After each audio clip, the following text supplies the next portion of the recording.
Hoy damos continuación a la exposición que nosotros estamos dedicando a Leibniz.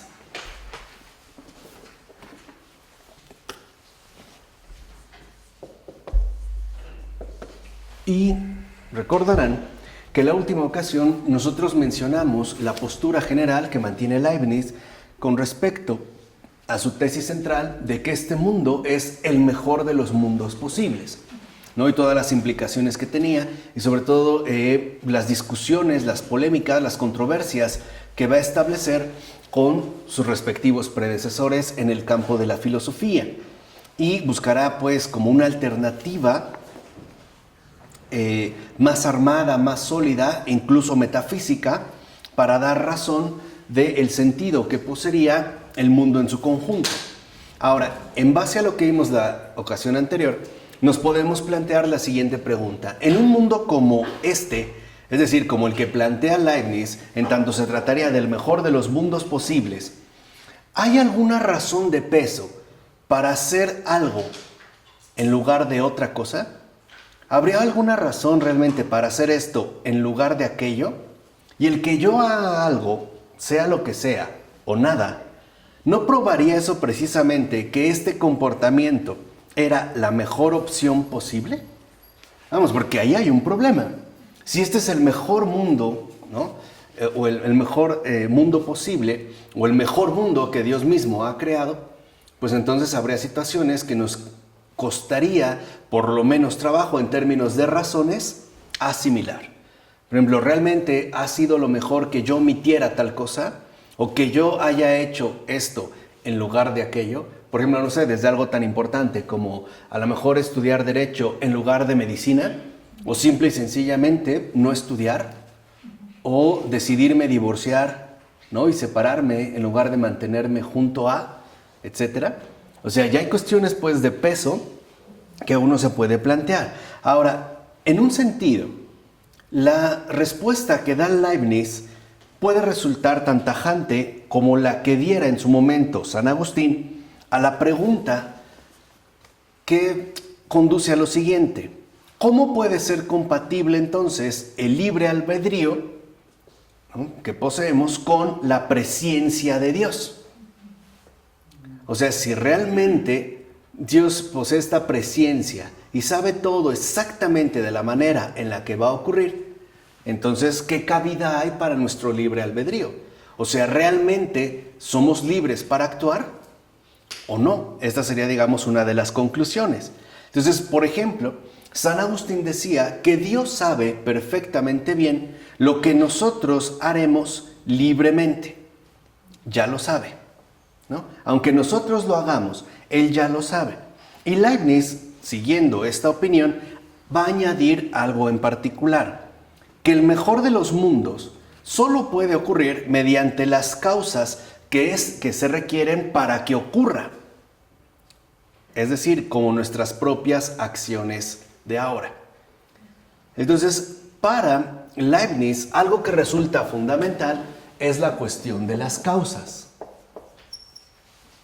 Lo que ha hecho Dios en este mejor de los mundos posibles es establecer causas, de las cuales emanarán las respectivas consecuencias.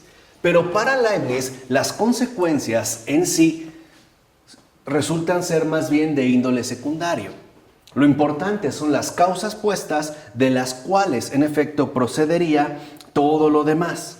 De tal manera que si lo que buscamos es obtener el mejor efecto posible, entonces su causa necesaria, por ejemplo, una acción libre en ciertos casos, también ha de acontecer con toda seguridad.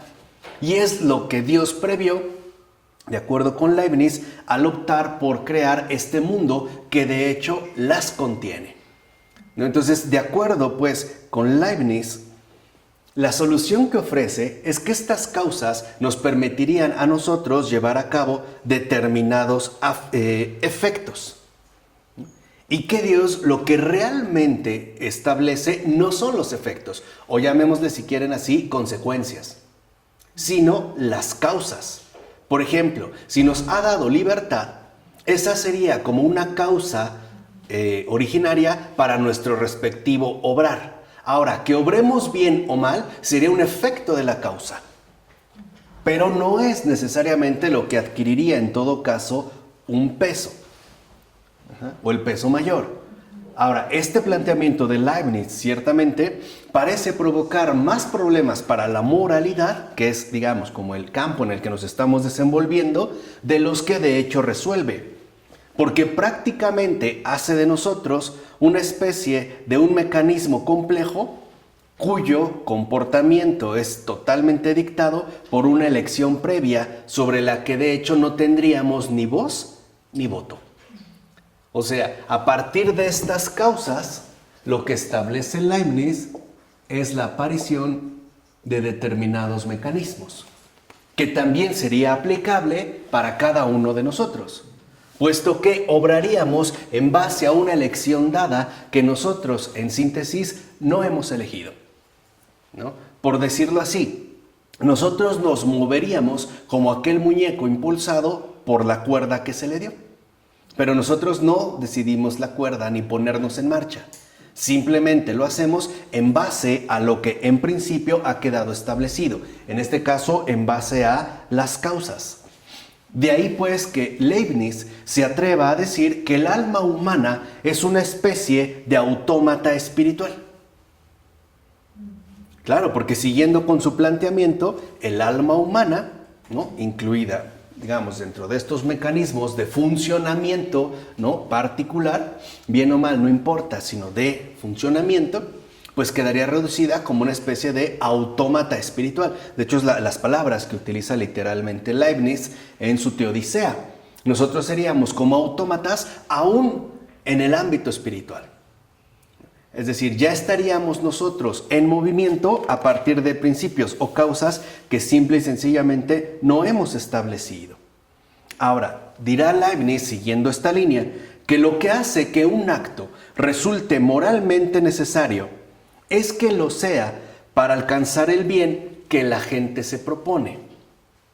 Entonces, de acuerdo, por ejemplo, con Leibniz, donde todo parece funcionar perfectamente bien, a la manera de un mecanismo, en el caso de lo moral, tiene que ver con el bien que busca alcanzar el agente que lo realiza. O sea, hay todo un proceso de consecución. Hay un mecanismo que nosotros podemos ir describiendo, de acuerdo con Leibniz, paso a paso. Dice, mientras que un acto arbitrario sería uno que se realizaría sin tener ningún tipo de razón para ello. Entonces, de acuerdo con Leibniz, el hecho de que un acto sea moral es porque en principio conduce a un bien y por lo tanto el bien aparecería como una razón para obrar. Por el contrario, de acuerdo con Leibniz, un acto arbitrario, y en este caso podemos decir inmoral, es aquel que carece de razón para llevarlo a cabo.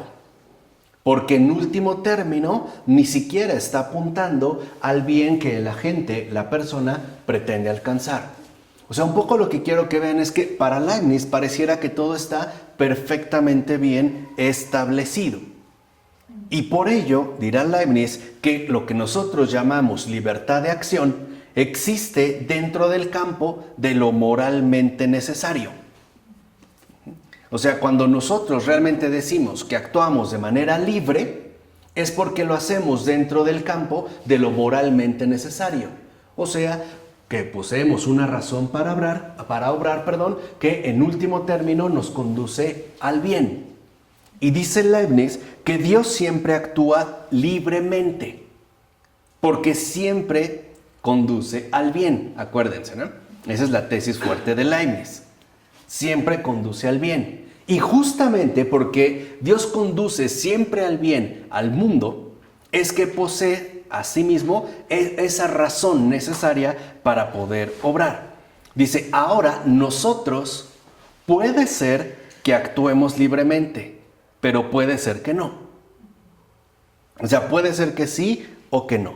Y lo que marca la diferencia, dirá Leibniz, con nosotros respecto a Dios, es hasta qué punto y con qué claridad tenemos conciencia del bien que nos impele a actuar. O sea, para Leibniz, lo que realmente, ¿no?, atentaría contra la libertad es que no siempre tenemos absoluta claridad con respecto al bien que nos conduciría a obrar, mientras que Dios sí lo posee. Dios tiene siempre muy claro el bien a conseguir, nosotros no. Y en la medida en que no lo tengamos tan claro, pues eso, digamos, repercutirá en la forma en la que nosotros no actuaremos necesariamente, o en este caso de una manera libre. Incluso dice Leibniz que una voluntad que no se deje llevar por la estimación del bien, entonces es una voluntad que simplemente escoge al azar, o sea, arbitrariamente, o bien inexplicablemente. O sea, para Leibniz, el obrar moral es aquel que contiene una razón clara con respecto a su proceder. Y la razón fundamental sería el bien, de tal manera que la voluntad es libre cuando obra conforme al bien, porque es el bien el que le otorga una razón para obrar. Ese sería libre. En cambio, dice Leibniz, el que carece de esa razón, o sea, el que no tiene en cuenta el bien, es el que actúa caprichosamente o al azar, escoge cualquier cosa y por ende su propio comportamiento no sería en realidad libre. De tal forma que entonces, en el caso de Leibniz, para poder dar cuenta de la libre elección, no va a recurrir a ninguna otra facultad de la voluntad. O sea, la libertad radica precisamente en la voluntad.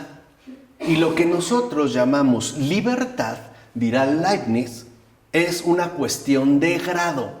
No la podríamos nosotros asumir como una cuestión absoluta, sino que está, digamos que posee una gradación, ¿no? Cuando nosotros tenemos pues razón para obrar, quiere decir, de acuerdo con Leibniz, que obramos en libertad.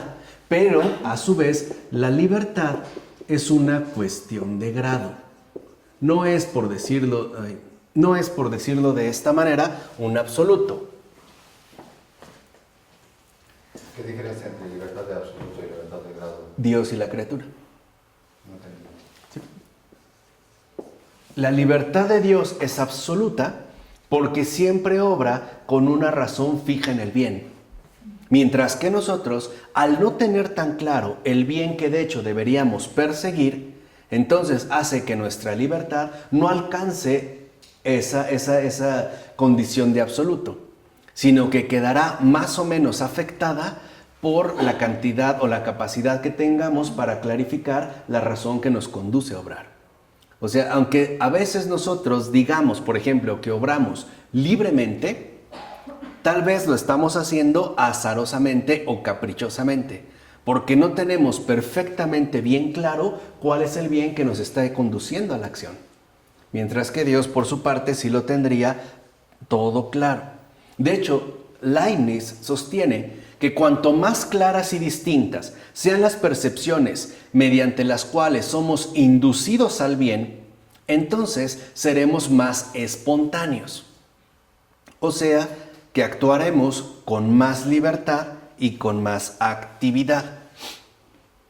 O sea, mientras tengamos mayor claridad intelectual en el obrar, teniendo en cuenta el bien, entonces seremos más libres. Lo haremos de una manera, por así decirlo, más espontánea, que es justo lo que sostiene Leibniz. Pero cuando nosotros no tenemos claras estas percepciones, dice, entonces nosotros simple y sencillamente actuamos por confusión. ¿La gracia? ¿La gracia? Aquí no aparece. Actuamos por confusión. Y de hecho, de acuerdo con Leibniz, lo que fomenta nuestras percepciones oscuras y confusas serían nuestras pasiones. Es decir, aquí Leibniz se sigue moviendo todavía dentro de este esquema dual que privilegia ciertamente la intelección, es decir, estamos en el siglo XVII, ¿no? En el periodo fundamental del racionalismo, y que lo opone precisamente a las pasiones como esas fuerzas oscuras que ciertamente nos pueden conducir a obrar, pero no necesariamente bajo la guía del bien. A ver, una cosa es llevar a cabo una acción con una especie de intelección serena, es decir, con un ejercicio intensivo de la inteligencia, a realizar algo por un simple arrebato pasional. Por ejemplo, influidos a lo mejor por el enojo o la ira o la tristeza. De acuerdo entonces con Leibniz, mientras mayor claridad intelectual tengamos al respecto, entonces mayor libertad es que nosotros podremos alcanzar. De ahí pues que sea una cuestión de grado, o sea, está profundamente vinculada con nuestras respectivas percepciones. Llamémosle, si lo quieren ver así, intelecciones. Y por lo tanto, la voluntad es simplemente esa tendencia permanente hacia una perfección cada vez mayor. Entonces, cuando tenemos las percepciones claras, lo más claras y distintas, lo más inteligibles, etc., en tanto poseemos una sólida razón para obrar, fundamentada en el bien, entonces nuestra voluntad, por así decirlo, se desarrolla por el buen camino. Porque de acuerdo con Leibniz, la voluntad es esa tendencia permanente a alcanzar una perfección cada vez mayor. Entonces nuestra voluntad remite a esa tendencia de perfeccionamiento.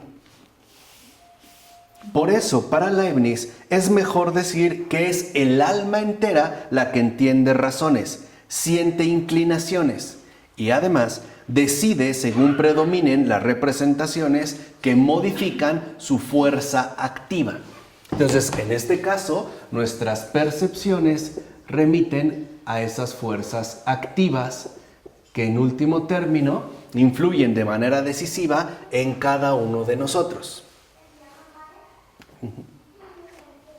Entonces, para Leibniz es importante que nosotros entendamos nuestro propio proceder de una manera, más bien integral, donde intelecto y voluntad se conjugan precisamente para poder orientarse a ese perfeccionamiento cada vez mayor.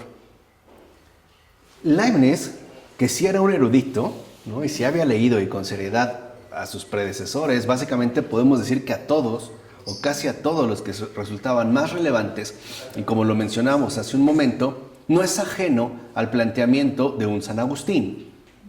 Ahora, para que se entienda un poco esta especie de inadecuación que Leibniz pretende plasmar o presentar de una manera ciertamente ordenada y clara, San Agustín era como muy consciente de que en nosotros, a pesar de que podamos hablar de una integridad en tanto personas, sí parece prevalecer una especie de inadecuación.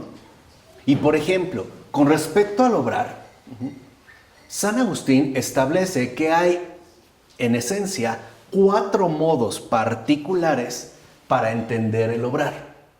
En este caso, por supuesto, el obrar humano. Y que a diferencia de Leibniz, no remiten a una cuestión de grado, como ahorita lo vamos a ver, sino a otra cosa. Veremos qué es ahorita. De acuerdo con San Agustín, hay 4 modos de proceder, 4 modos de obrar, 4 modos de actuar. Hacer bien el bien, hacer bien el mal, hacer mal el bien y hacer mal el mal. A grandes rasgos, hacer bien el bien, de acuerdo con Agustín, se llama bondad. Hacer mal el bien se llama imprudencia. Hacer bien el mal se llama malicia. Y hacer mal el mal se llama estupidez. ¿Vale? Así lo plantea dentro de estos grados. Por ejemplo, si una persona está enferma y yo quiero ayudarle a recuperar la salud mediante la ingesta de un medicamento, pero yo lo hago de manera precipitada y entonces le doy el medicamento, pero resulta que esa persona era alérgica a, o le produjo una reacción. Yo hice mal el bien. Fui imprudente. Aunque buscaba el bien, al final lo hice mal. Pero si yo antes de brindarle mi ayuda, ¿no?, me pongo a investigar, a indagar y realmente me comprometo con su situación, a lo mejor el consejo o el medicamento que yo le dé va a coincidir o va a concordar con la verdadera necesidad que esa persona presenta. Entonces, en ese caso yo hice bien el bien. Pero si aprovechando la enfermedad y la ingesta, yo lo convenzo de que este medicamento es lo que lo va a sanar, pero en realidad es lo que lo va a matar porque yo lo quiero envenenar para quedarme con su esposa, entonces yo hice mal el bien. Yo hice bien el mal. Y a eso se le llama malicia.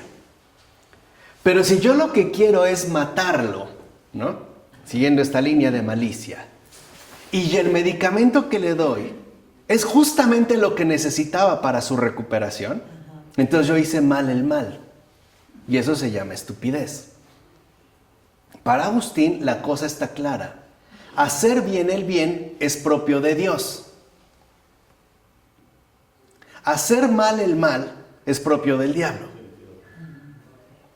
Mientras que hacer mal el bien y hacer bien el mal es más o menos lo que sería más común en los seres humanos, aunque las tendencias pueden cambiar. Entonces, en San Agustín no es una cuestión de grado, es una cuestión de tendencia. Es decir, es una cuestión de postura, en dónde estamos colocados, en la verdad o bien en el error. Leibniz se nota que tiene esta influencia y trata entonces de presentarnos esta cuestión de grado, pero para tratar, digamos, de hacernos comprensible la cuestión de la libertad.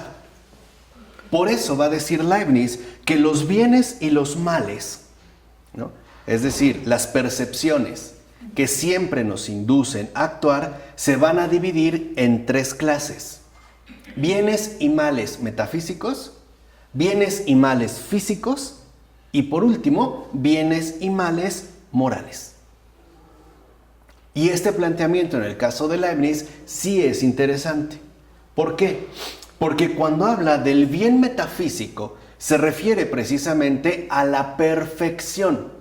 Entonces, si seguimos el planteamiento de Leibniz, el bien metafísico,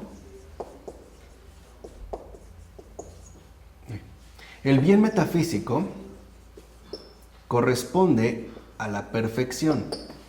Y en este caso, de acuerdo con Leibniz, la perfección es la realidad auténtica.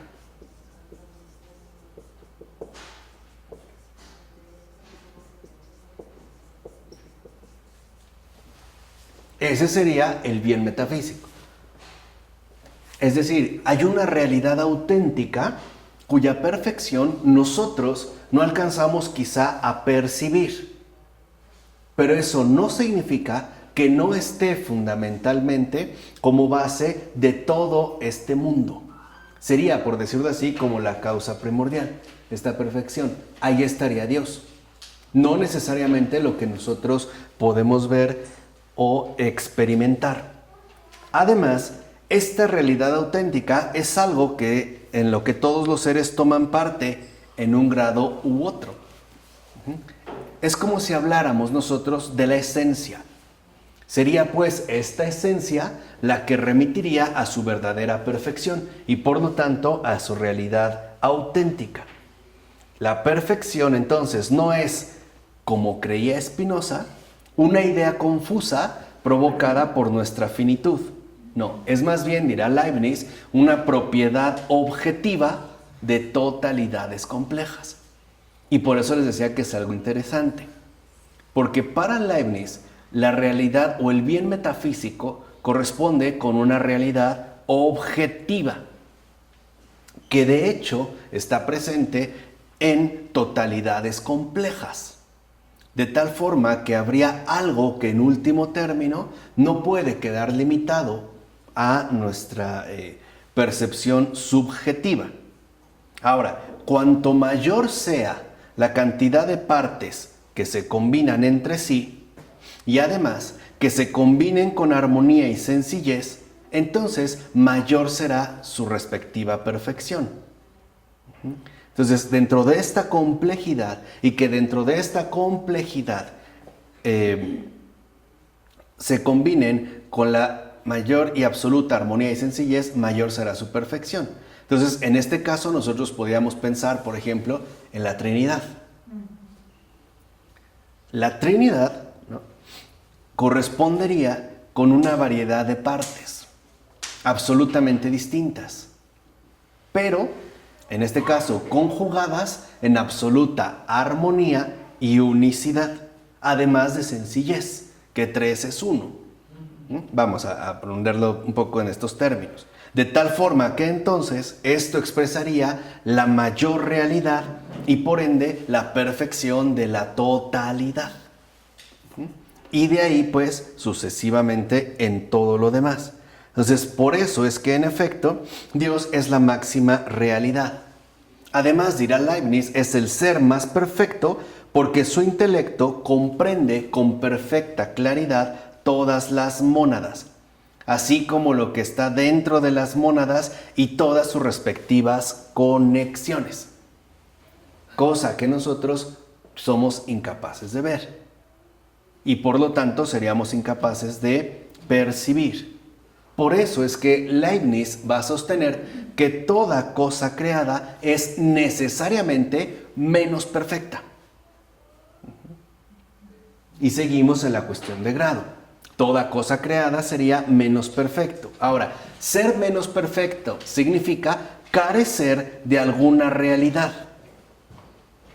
Y esta carencia, de acuerdo con Leibniz, es lo que se traduce por el mal metafísico. Entonces, ¿qué es el mal metafísico? Pues una indigencia, una carencia de realidad. Entonces, si el bien metafísico coincide con la perfección, el mal metafísico sería carencia de alguna realidad.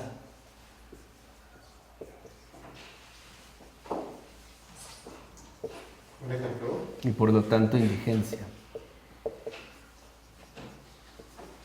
¿Nuestra presencia de una maldad? El mal, no, de acuerdo con Leibniz, y eso es importante, el mal metafísico corresponde con nuestra propia condición criatural, porque somos finitos. Entonces, al carecer de una realidad, o sea, al estar limitados, al ser finitos, padecemos también indigencia. Y de acuerdo con Leibniz, esto es lo que se tendría que remitir al mal metafísico. Vamos, mientras solo Dios es perfecto, toda cosa creada es imperfecta. Imperfecta porque carece de alguna realidad. Mal metafísico, no se puede ahí ¿cómo se dice? Personificar al mal en persona. No, bueno, en el caso de Leibniz no. Vamos, dentro del sistema que está exponiendo no. Simplemente correspondería en efecto con una indigencia, lo cual también suscita una pregunta. Dios, que es perfecto, pues lo que ha creado es imperfecto. Sí. Necesariamente imperfecto. Hasta la Virgen. ¿Mm? ¿Es creyente el pensador? Sí. Hasta la Virgen. Bueno, no sé. O sea, vamos dentro del sistema ahorita que lo plantea, pero sería imperfecto. O sea, cualquier cosa creada fuera de Dios es imperfecta. ¿Por qué? Porque contiene una indigencia metafísica.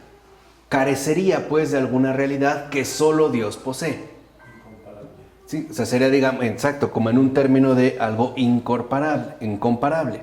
Ahora, por eso el mal, ojo, y es curioso, al tener esta carencia o esta indigencia, dice Leibniz, no es algo que Dios haya creado, sino que es el subproducto ineludible de la creación que hizo Dios del más perfecto de los mundos. Entonces, por decirlo así, también es un mal necesario. Para que Dios pueda hacer su creación, pues tiene también que optar por ese mal necesario. Pero ese mal necesario es necesario para la creación del mejor de los mundos posibles. ¿Vale? O sea, digamos, dentro del sistema que está planteando Leibniz. Ahora, el bien físico se refiere a la creación sensible y este consiste en el placer. Entonces, nuestro bien físico correspondería con el placer, que de acuerdo con Leibniz es el sentimiento de una perfección o de una excelencia, ya sea en nosotros o en alguna otra cosa. Entonces, para Leibniz, nosotros experimentamos placer cuando percibimos una perfección tanto en nosotros como en alguna otra cosa. De ahí que si los animales, dice Leibniz, pueden sentir placer, solo los seres racionales tienen conciencia de ese placer. Y por lo tanto, a diferencia de los animales, solo los seres racionales con conciencia de sí mismos podrán disfrutar de la felicidad. Entonces, ¿qué es la felicidad? La autoconciencia del placer que me produce la perfección hallada. ¿Sí lo ven? Entonces, la felicidad no es otra cosa más que un estado racional. Es el tomar conciencia del placer que me produce el descubrimiento de esa perfección. De tal manera que entonces para Leibniz lo fundamental es pasar del placer a la felicidad. Pasar pues de lo meramente sensible a lo racional, que es de acuerdo con Leibniz lo que nos otorgaría la felicidad. Entonces, para Leibniz lo fundamental no es solamente que acrecentemos el bien que de hecho sí nos es apropiado. En este caso el físico, por ejemplo, conservar la salud, ¿no? Cuidar la alimentación, el ejercicio, etc. Sino que además debemos de incrementar nuestra conciencia de lo que hace que las cosas sean buenas, es decir, la perfección metafísica. Que haya algo más allá de lo que meramente nos puede producir a nosotros placer. Habría pues, ¿no?, una diferencia cualitativa entre el placer y la felicidad. Ahora dice Leibniz, y como podemos observar la perfección del universo en diferentes momentos, podemos tener una felicidad permanente aun cuando no estemos sintiendo placer en un momento dado. Entonces, a final de cuentas, para Leibniz, la felicidad remite a una felicidad intelectual. De tal forma que entonces el bien físico conduce a la felicidad metafísica. Vamos, la contemplación intelectual, ¿no? En este caso de la perfección. Ahora, ¿qué pasa con el tercer tipo de bien y mal? Es decir, el moral.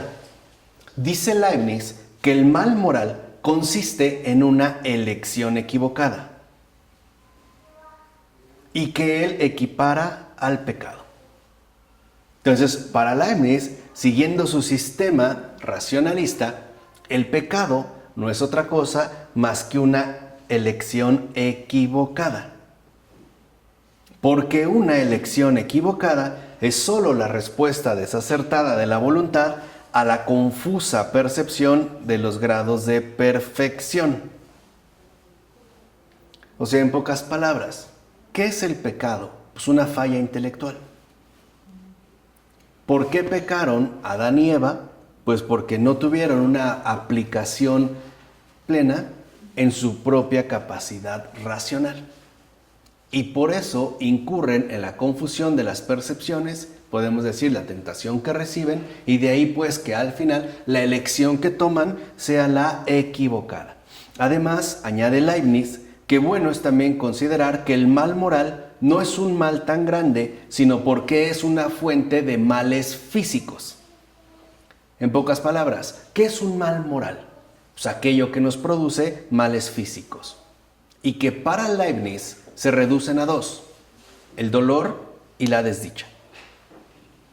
Entonces, cuando nosotros consideramos algo un mal moral, es simple y sencillamente pues, porque nos hizo sufrir. Ahí es donde aparecería el mal moral.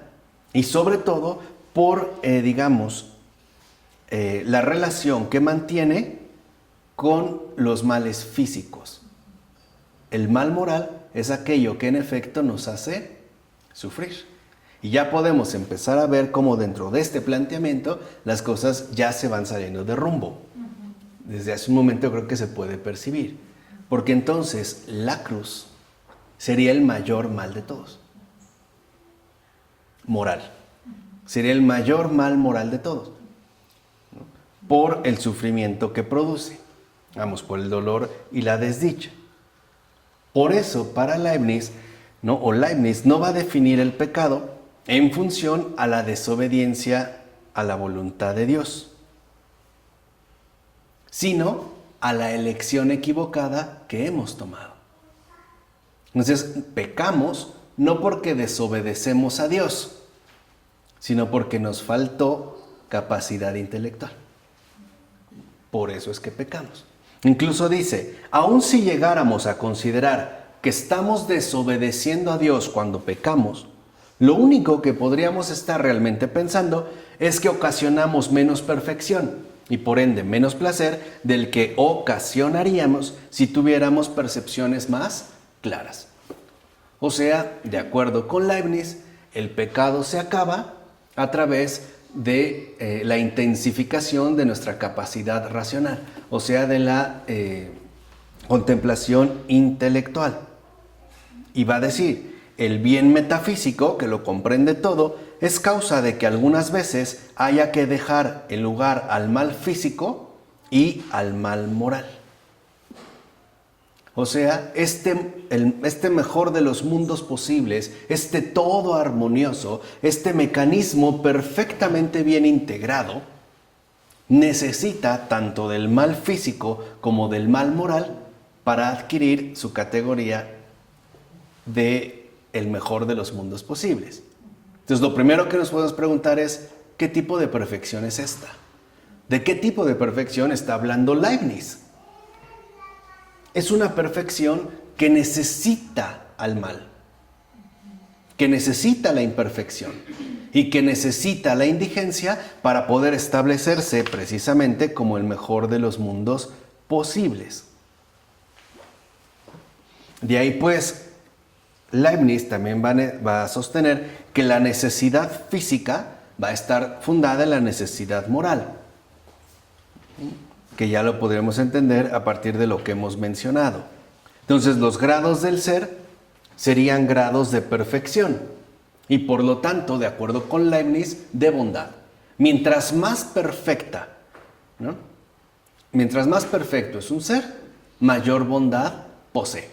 Entonces, lo podríamos hacer igual, una cuestión de grado donde el ser más perfecto resulta ser Dios y por lo tanto sería el bueno, y de ahí hacia abajo. Menos perfección, menos bondad. Y aquí entonces lo que nos podríamos preguntar es, bueno, ¿y cuál es entonces la moralidad que Leibniz considera que encaja bien en este universo meticulosamente concebido, ¿no? Como que todo está claro, todo parece estar en su lugar, ¿no? En esta armonía preestablecida. Bueno, de acuerdo con Leibniz, es una moralidad centrada en el amor, en la que la ley y la obligación tienen una parte cada vez menor que desempeñar. Entonces, para Leibniz, lo importante en todo caso ya no es ni la ley, en un principio, ni la obligación, sino lo que él llama amor. Ahora, él va a dar cuenta del amor en general. Y para él, en pocas palabras, el amor es un ejercicio a sí mismo intelectual, o sea, es un racionalista, eso es lo que quiero que entiendan. Para él, todo se resuelve, ¿no?, en la dimensión racional de nuestra humanidad. Entonces, para él, el amor no es otra cosa más que la transformación de nuestra egolatría. O sea, es pasar del egoísmo al amor por todos y por todo, al igual que Dios. Y de acuerdo con Leibniz, esto solamente se realiza por medio de una ejercitación racional. Sería pues el amor producto de la intensificación racionalista en el ser humano. En la transformación de nuestro egoísmo en caridad, pues, a través precisamente del ejercicio racional. Y considera que este cambio es producido porque el conocimiento nos lleva a perfeccionarnos a nosotros mismos. Entonces, conocer, de acuerdo con Leibniz, es perfeccionarse. Entonces, mientras más conocemos, más perfección alcanzamos. De tal manera que entonces, en Leibniz, a final de cuentas, amor y conocimiento coinciden. A mayor conocimiento, más amor. A mayor amor, de acuerdo con Leibniz, mayor conocimiento. Porque esa sería la tendencia estipulada que conduce a nuestra perfección. Por eso, en todo caso, lo único que tenemos que hacer es centrarnos en la perfección de nosotros mismos. Y por ende, ¿no?, colocarnos de lleno en el incremento de nuestro respectivo conocimiento. Pensamos pues que a través del conocimiento es como ciertamente podremos ser mejores. Y aquí también hay una dificultad. Porque a mayor conocimiento, en principio adquiriríamos mayor lucidez. Y no sé si esto necesariamente despertaría nuestro amor o nuestra repugnancia. Leibniz parece ser muy optimista al respecto. Pero se puede ver, por ejemplo, una persona se enamora, ¿no? A lo mejor se casan. ¿Y qué pasa cuando tenemos mayor conocimiento del pasado vivido de esa persona? ¿Realmente por medio del ejercicio intelectual seremos capaces de amarla? ¿O no será más bien a partir de la superación de nuestras propias limitaciones intelectuales la que nos permita realmente acogerla a la luz de la verdad y del amor? ¿Y la humildad? Bueno, pues es renunciar a esa limitación, que no se da a partir del conocimiento, sino del reconocimiento de que hay algo más grande que me supera y aparte me supera de manera infinita, ¿no? O sea, se trataría ya no pues de una especie de ejercicio intelectual o autosugestión, sino de una experiencia profunda de comunión con Dios, que es amor. Es lo que hemos insistido. O sea, ¿qué es el amor? Pues darle al otro todo lo que Dios quiere que reciba. Pero esto no nos es posible darlo por cuenta propia. Por mucho que yo quiera considerar que conozco las cosas. A veces, quizá, a mayor conocimiento, sentimos nosotros mayor inestabilidad, ¿no?, o mayor inseguridad, e incluso mayor repudio.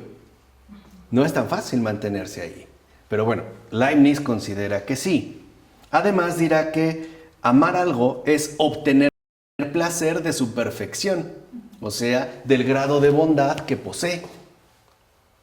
¿Cómo amar entonces algo cuyo grado de bondad es mínimo? A ver, pongámoslo como de una manera muy concreta.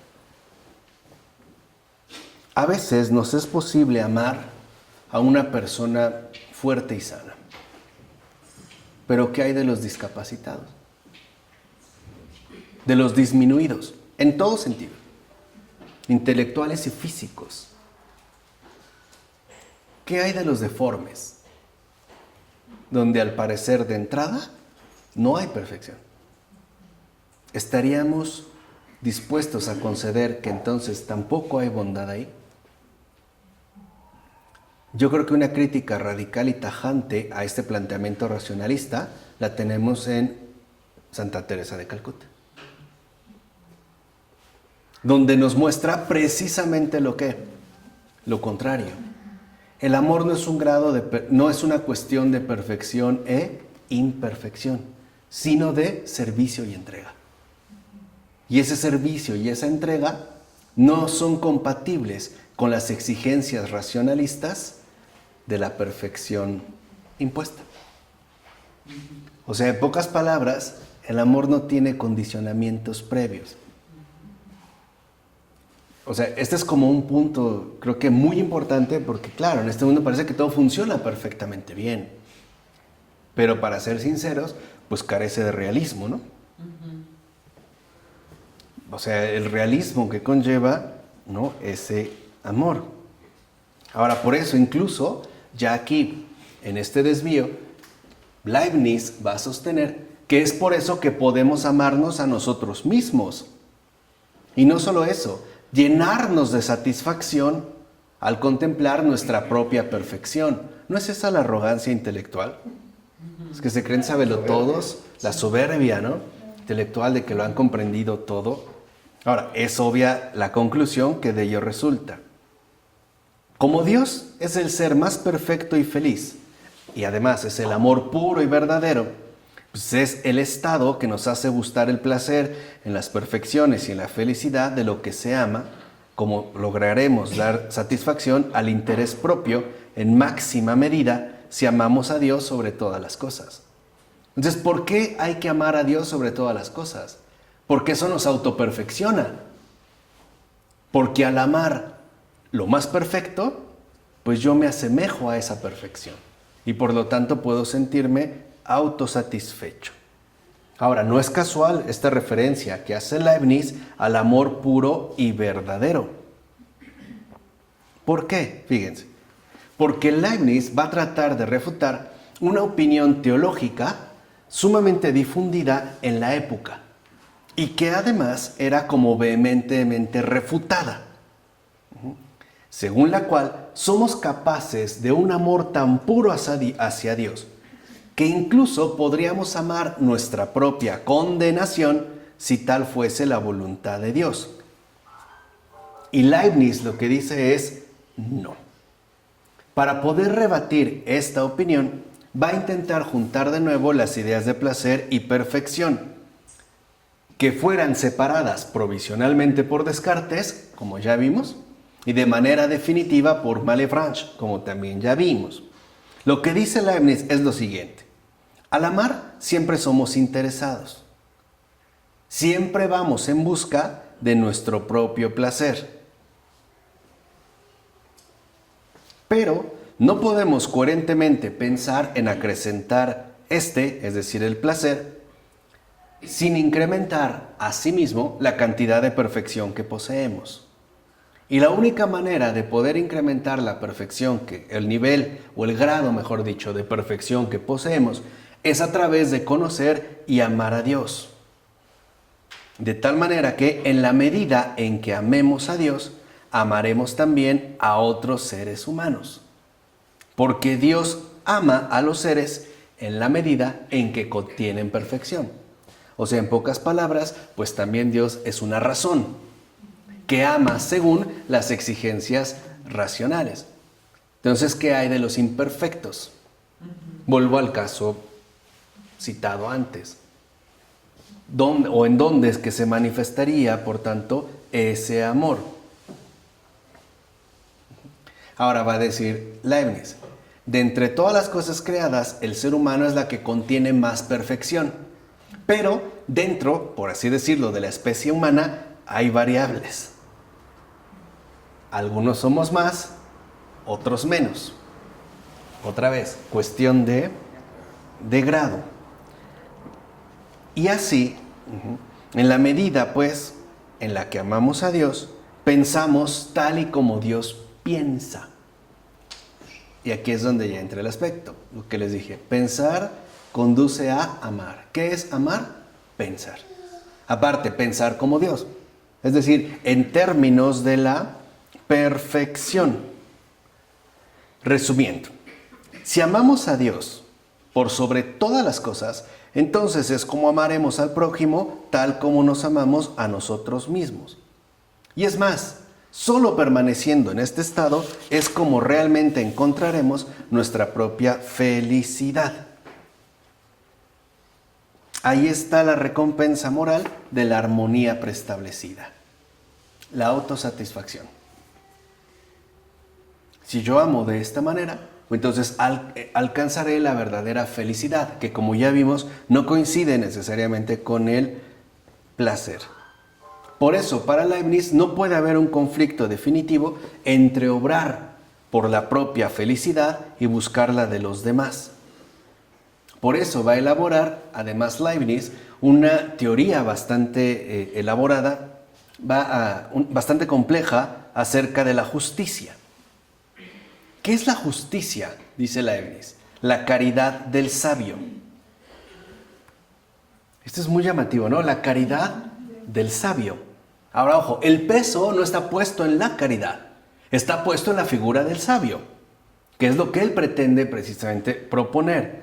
Ahora, dirá que el hombre perfectamente sabio conocerá las perfecciones de cada cosa y los méritos de cada persona. Y por lo tanto, siguiendo la justicia, es decir, la caridad del sabio, su amor lo llevará a dar lo más que pueda a aquellos que más lo merecen. En esta misma cuestión de grado, la caridad del sabio, pues, llevaría a darle a cada quien lo que merece. ¿En base a qué? A su respectiva perfección. Y esa, de acuerdo con Leibniz, es la justicia. E incluso lo va a resumir en 3 puntos. El primer grado de justicia, de acuerdo con Leibniz, corresponde a la máxima romana: no hagas daño a nadie. E implica el estricto derecho, cuya transgresión, por supuesto, va a dar lugar a una sanción legal dentro de una sociedad. O sea, cuando esta sanción se da dentro de la sociedad, da lugar a una sanción. Pero si se da la transgresión fuera de la sociedad, entonces da lugar a la guerra. Ese es el primero. Asocia el segundo grado de justicia con la máxima: da a cada cual lo suyo. Y esto, ¿no?, abarca la equidad o la caridad en un sentido más estrecho. Dar bienes a terceros en circunstancias en que no hacerlo no vaya a dar lugar pie a crear sanciones. En síntesis, el primer grado de justicia, según Leibniz, se atiene a preservar la paz, mientras que el segundo se dirige o busca acrecentar la felicidad de cada uno de nosotros para el bienestar general. Y el tercer grado de justicia, Leibniz lo llama piedad y lo vincula con la máxima romana: vive rectamente. O sea, que de acuerdo con Leibniz, la mayoría de la gente va a necesitar una creencia sólida en la providencia y en la inmortalidad para conferir a la caridad su mayor alcance. O sea que pensar o suponer que somos inmortales es lo que nos puede como motivar más a trabajar en esta perfección, porque supondremos que en ese más allá o en esa providencia obtendremos una mayor recompensa. E incluso eso nos puede ayudar a oponernos a los supuestos sacrificios que se exigirían en nuestra vida actual. O sea, tal vez sufrir un poco acá con tal de ya obtener lo máximo allá. Además, Leibniz va a decir que aunque nunca podemos conocer en detalle la voluntad de Dios, hemos de obrar según una presunción. O sea, hemos de presuponer que debemos contribuir con todas nuestras fuerzas al bien general y en especial a la perfección de aquellos en los que podemos influir de manera más directa. Y aquellos en los que podemos influir de manera más directa son seres humanos. Y por lo tanto, lo que debemos buscar es su bienestar. Por ende, de acuerdo con Leibniz, nuestra tarea primordial consiste en lo siguiente: volvernos tan sabios como sea posible. ¿Se acuerdan que es algo muy similar a lo que proponía Spinoza? La figura del sabio de Spinoza. Pero mientras el otro es como, por decirlo así, pesimista, Leibniz busca asumir la misma postura, pero desde una cara optimista. Por eso debemos nosotros ejercitar mucho nuestro conocimiento para alcanzar esa perfección deseada. Debemos volvernos sabios, es decir, entender el conjunto de la totalidad en todos sus respectivos cálculos. Espérame, porque esto ya es importante. En todos sus respectivos cálculos. Vean lo que dice Leibniz. Solicito de un hombre que sea virtuoso, agradecido, justo, y no solo porque lo motive el interés, la esperanza o el temor. Un hombre debiera ser virtuoso, dice Leibniz, al tener por motivo el placer que debiera hallar en las buenas acciones. O sea, encontrarse pues en esa resolución intelectual que lo llevaría a contemplar el bien que ha realizado. Decir esto es, pues, decir que lo que motiva las acciones egoístas y lo que motiva las acciones justas y que conllevan obediencia es prácticamente en un sentido lo mismo. Coinciden. Es la manera en la que él ha logrado conjugar también, dentro del mejor de los mundos posibles, el egoísmo con la caridad. Se vuelven compatibles, puesto que, a final de cuentas, ¿no?, conducen al mismo tipo de felicidad intelectual. Porque en ambos casos vamos en busca de lo que creemos que es la máxima perfección asequible a nosotros. Solo hay una pequeña diferencia, según Leibniz. La persona egoísta es corta de miras, tiene visión estrecha, mientras que la persona caritativa es sabia, pero fuera de eso, iguales. Vamos, el propósito es el mismo, solo que el egoísta se reduce a sí mismo, mientras que según el sabio vería por el bien en general. Por eso, en síntesis, Leibniz va a considerar que solo puede hablarse de un solo tipo de motivación, la que surge del conocimiento de la perfección. O sea, Leibniz va a basar absolutamente su postura en el llamado perfeccionismo intelectual. Hay que perfeccionarnos intelectualmente para alcanzar esa felicidad que nos provoca el uso de nuestra propia razón. Y aquí es donde vemos cómo este racionalismo, a final de cuentas, pondrá bases importantes para el desarrollo ya definitivo de lo que, llegado el momento, se llamará autonomía, y cuyo recorrido nosotros continuaremos la siguiente ocasión, ya en la tercera parte, donde se da un giro importante hacia un mundo solo. Empezaremos a ver cómo, si hasta Leibniz todavía la moral, ¿no?, debe mantenerse en relación con Dios, después de Leibniz se van a hacer los primeros intentos por presentar una moral sin Dios, e incluso relegado, ¿no?, una moral, digamos, limitada a sus propias configuraciones naturales. Y ahí entraremos, a partir de la siguiente ya ocasión, a hablar de Gassendi, de Pascal, de Nicole, y me falta otro por ahí. Pierre Bayle. Y veremos cuáles son estas posturas que ellos supuestamente van a elaborar para no poner en riesgo la moral y, sobre todo, para no perder la verdadera fuerza original de la religión. Claro, por supuesto, cristiana, que es, digamos, la línea en la que se mantienen. ¿De acuerdo? ¿Preguntas, dudas? ¿No? Vamos a dejarlas aquí. En nombre del Padre, del Hijo, del Espíritu Santo.